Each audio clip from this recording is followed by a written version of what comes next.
por la lucha de los trabajadores, las mujeres y los pueblos oprimidos del mundo, por continuar la pelea contra la impunidad de los empresarios que organizaron y se beneficiaron con el golpe cívico-militar, por Rafael Alberti y Santiago Maldonado, por terminar con la barbarie capitalista. Sí, me comprometo. Luego de las últimas PASO, donde el Frente de Izquierda de los Trabajadores Unidad se posicionó como la tercera fuerza electoral del país con más de 1 millón de votos, vamos a desglosar un poco de la vida, actividad y esencia de Miriam Bregman, candidata a diputada nacional en la ciudad de Buenos Aires. Miriam Teresa Bregman nació el 25 de febrero de 1972 en Timote, Carlos Tejedor, provincia de Buenos Aires. Es un pueblo muy pequeño de la provincia de Buenos Aires. Cuando yo nací no era tan pequeño todavía porque corría el ferrocarril, entonces todos los pueblos de la provincia de Buenos Aires tenían muchísima más cantidad de población y desde los años 90 centralmente fueron perdiendo un montón de habitantes. En Timote se hacían el cambio de vías, de las vías que iban hasta La Pampa. En ese lugar se producía el cambio de los maquinistas, de todo el personal del ferrocarril, entonces eran pueblos como este, había montones en la provincia de Buenos Aires, que vivían prácticamente de ese movimiento que le daban los trabajadores ferroviarios. Sus raíces familiares datan de inicios del siglo XX, cuando su abuelo vino desde lo que hoy sería Bielorrusia a establecerse en ese pequeño pueblo, en donde formó su propio negocio de ventas de ropa, el Barato Argentino, además de iniciar su familia siendo de los pocos judíos del pueblo. Su madre trabajaba cuidando chicos y su padre hizo la carrera de magisterio mientras se encargaba del negocio familiar. Miriam vivió una infancia rural rodeada de vaquitas y pollitos mientras jugaba en las calles de tierra. En 1987, cuando tenía 15 años y a causa de las recurrentes inundaciones que afectaban a Timote, ella y su hermano menor Mauricio se mudaron definitivamente al pueblo de Carlos Tejedor, homónimo de la localidad, a unos 20 kilómetros de su poblado natal, donde hicieron toda su educación en instituciones públicas. La adolescencia de la rusa, apodo que le dieron sus amigos de la infancia por su tez clara, ojos verdes y cabello blanquecino, fue bastante activa. Junto a sus amigas atendía la entrada de boliches o trabajaba en bares para juntar dinero y poder así pagar su viaje de egresados a Bariloche.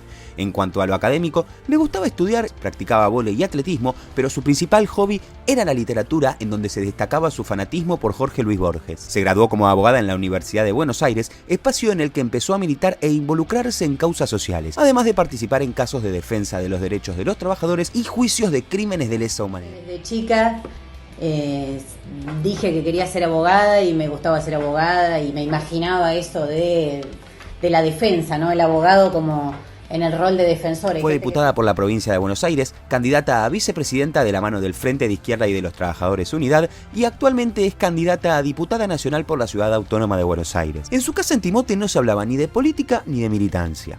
Los primeros acercamientos de Miriam a estos temas se dieron con la vuelta a la democracia en 1983, cuando su padre empezó a seguir al presidente Raúl Alfonsín, llevando a su familia a las caravanas y actos públicos que se daban en pueblos cercanos de cara a las elecciones presidenciales. En su época de estudiante universitaria, a Miriam le llamó la atención la falta de ideas de izquierda en la Facultad de Derecho de la UBA. Yo siempre cuento la anécdota porque me quedó marcada para mostrar la ideología que había en ese momento en las universidades.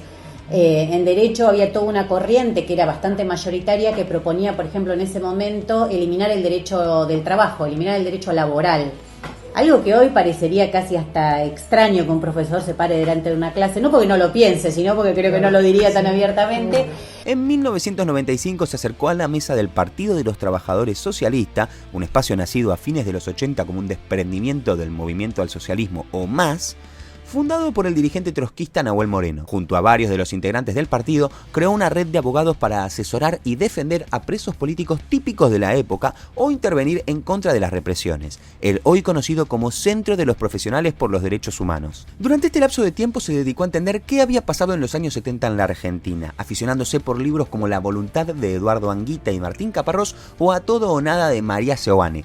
Miriam es además seguidora de León Trotsky, famoso político y revolucionario socialista ruso, también de origen judío, que se convirtió en una de sus principales influencias. Suele mostrarse en las redes sociales leyendo libros suyos, compartiendo citas de estos textos e incluso trasladándolas a algunos de sus propios discursos. A lo largo de los años, Miriam ha aparecido en los medios de comunicación reiteradas veces, ya sea participando en varias marchas, acompañando a los trabajadores o luchando activamente por los derechos de la mujer. Siempre mantuvo una postura crítica con respecto a quienes nos gobiernan y en defensa de los derechos derechos de la clase obrera. En agosto de este año, Miriam Bregman fue noticia por un escándalo ocurrido en Twitter en el que Alejandro Fargosi, abogado consejero de la Magistratura de la Nación y miembro del partido Valores para mi País, compartió un flyer falso de la candidata en el que aparecía la inscripción militante judía y citando una frase nunca dicha. Impactó muchísimo porque que hagan una fake news puede ser, que nos digan judía de mierda. Es algo que en el último tiempo, a partir de la proliferación y del inflador que le ponen a estos candidatos tipo Milei y Esper,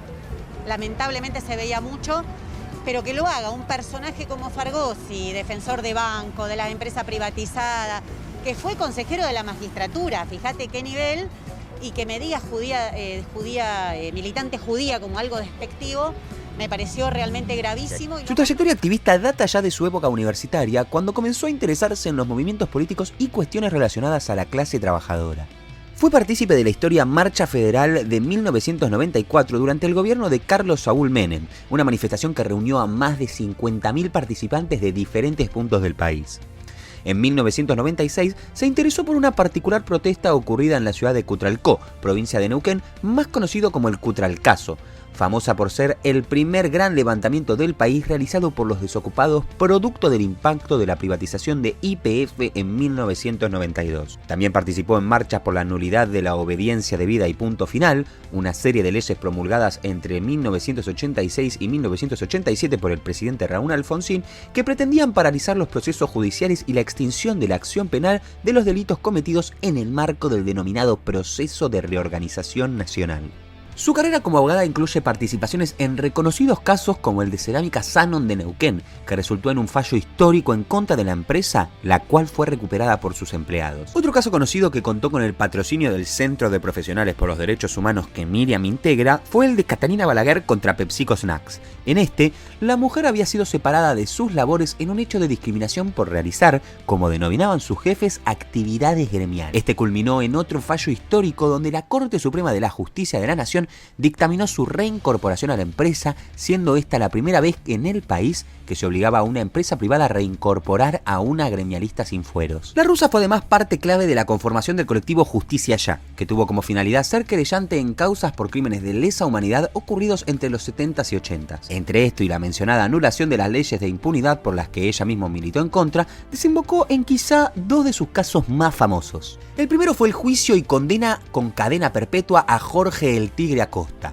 un ex militar conocido por haber estado al mando del grupo de tareas 332 de la Escuela de Mecánica de la Armada o ESMA, uno de los centros clandestinos de detención, tortura y exterminio más grandes de la última dictadura militar. Esas víctimas fatales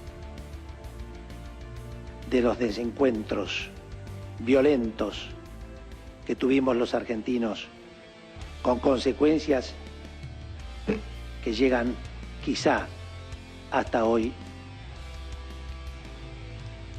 reciban mi absoluto homenaje. Algunas de ellas causadas por mi accionar militar. El otro, tan o incluso más conocido como el anterior, fue el proceso oral y la acusación por genocidio y privación ilegal de la libertad contra el ex jefe de la policía bonaerense Miguel Osvaldo Echecolatz. Entre los tantos crímenes por los que fue condenado, se destaca su participación en la Noche de los Lápices, atentado realizado en 1976, plena dictadura cívico-militar, contra un grupo de estudiantes de secundaria en La Plata que fueron secuestrados, torturados y algunos asesinados, acusados de ser integrantes de un potencial semillero subversivo. Que oportunamente la sentencia se cambie la calificación y se lo condene al señor Echecolatz por el delito de genocidio. Bregman y sus compañeros formaron parte del proceso contra Echecolatz hasta que el 18 de septiembre de 2006 ocurrió un hecho que no solo impactó en ella, sino en toda la sociedad argentina. Y ella hasta un mechón de acá, la rastra le sacaron con pelo y todo, sangraba por acá, todo deshecho. Y Echecolatz estaba así al costado. Y de allá mandaba a los... Dale, subí un poco más, dice. La desaparición de Jorge Julio López, un albañil ex militante peronista y testigo que declaró como víctima en contra del ex jefe de la provincia y que desapareció sin dejar rastro un día antes de que se dictara la sentencia condenatoria. Miriam comentó que este no le resultó un caso cualquiera y que le fue especialmente chocante por haberlo seguido en carne propia. Este país Primero, rechaza por improcedente los planteos de inconstitucionalidad y nulidad efectuados por los señores defensores. Segundo, condena a Miguel Osvaldo Echecolás de las demás condiciones sobrantes en autos a la pena de reclusión perpetua.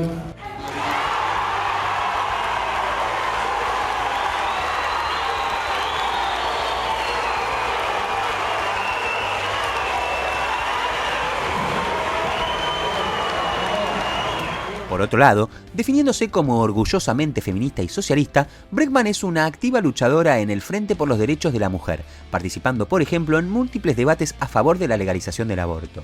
Es además una de las dirigentes de la agrupación de mujeres feministas socialistas Pan y Rosas, con las que realiza encuentros nacionales de mujeres y marchas en diferentes puntos del país. En la campaña previa a las primarias, entre otras cosas, Bregman hizo comentarios sobre el panorama político y las medidas que tomaría en caso de acceder al cargo de diputada nacional. La mayor parte de esas mujeres que hoy vos ves con problemas, que te dicen que no llegan a fin de mes, te dicen sigo viviendo con el agresor porque no tengo a dónde ir o porque los programas son mínimos. Sí. Entonces me parece que no se lo puede mirar como un paquete aislado. Hay ajuste en partidas sociales y eso repercute en las mujeres. La rusa desea impulsar un proyecto integral contra la violencia de género, algo que considera urgente debido a la alta tasa de denuncias de acoso y femicidios ocurridos durante la cuarentena, aunque no espera que estas medidas arreglen las raíces patriarcales de origen capitalista que las impulsan. Por otro lado, una de las propuestas insignia de su campaña es la reducción de las jornadas laborales a 6 horas y la repartición de estas entre ocupados y desocupados. Miriam considera que esta medida es fundamental en la actualidad, dado que ayudará a los jóvenes a conseguir trabajos bien remunerados,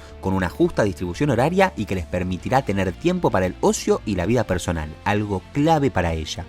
Afirmó que la derecha se encuentra totalmente dividida y que el Frente de Izquierda de los Trabajadores Unidad ha realizado una labor sin precedentes a la hora de agrupar a esta amplia corriente político-ideológica dentro de la Argentina. Una vez también, ¿no? Ustedes van con una oferta bastante amplia por el lado de la izquierda. No, creo que más dividida está la derecha. Ajá. No me parece. Mira, el Frente de Izquierda Unidad está cumpliendo casi una década de trabajo desde abajo, con mucho esfuerzo. Sin caballo del comisario, acá todos estos candidatos los miro y más o menos que sabés quién está detrás tratando de promocionar esas candidaturas. Una vez concluidas las PASO, el Frente de Izquierda y Trabajadores Unidad alcanzó el 6,3% con más de 109.000 votos, ubicándose en el cuarto lugar de la ciudad autónoma de Buenos Aires. Los medios de comunicación enmarcaron a la izquierda como la consolidada tercera fuerza política en la Argentina y resaltaron su campaña vigente como la mejor elección de su historia. Acabamos de demostrar que existimos en todo el país, que hicimos una excelente elección en la mayoría de las provincias con desigualdades, pero enorme, una presencia enorme, y que verdaderamente somos una tercera fuerza social y política frente a los dos sectores de Cambiemos y del peronismo. Que la izquierda pueda tener un lugar para pelear por más conquistas y que esas bancas sean puntos de apoyo para las luchas que tendremos seguramente en las calles, la verdad es que nos pone muy contentos y muy contentas. ¿Podrán Bregman y el Frente de Izquierda sostener sus resultados en los comicios de noviembre ante el avance de las fuerzas liberales? ¿Conseguirá acaso mejorarlos? ¿Podrá mantenerse la izquierda como la tercera fuerza política a nivel nacional? Estas son solo algunas preguntas que dejamos como disparadores para que opinen en la caja de comentarios. También pueden decirnos qué otros perfiles políticos les gustaría ver. Los invitamos a dejar un like, suscribirse al canal y activar las notificaciones para acceder al instante a nuestro contenido nuevo. Esperamos que lo hayan disfrutado y nos vemos en el próximo video. Hasta luego.